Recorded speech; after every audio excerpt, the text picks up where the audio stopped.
Hey everyone, welcome back to the channel. In today's video, I'm going to show you how to bold text in WhatsApp. So it's really simple and easy. You first need to open up the WhatsApp application. This can be on any device including iPhone or Android phone. The method for bolding text is exactly the same.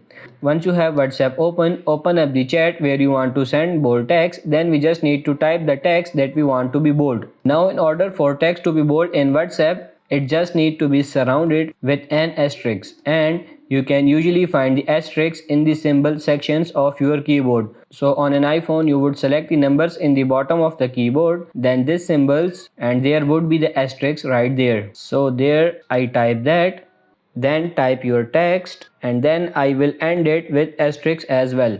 Anything within the asterisk will be bold, so this text outside the asterisk will not be bold, as you can see. So now if I send it, now you can see the first text is bold and the second one is not. So I can also do this by simply typing out my text, ending it with an asterisk, then holding the space bar and then move your cursor, start and type asterisk again, and as you can see that will bold it as well. So that's pretty much it for this video. I hope this video was helpful. If it is, like it and subscribe to the channel. Thank you.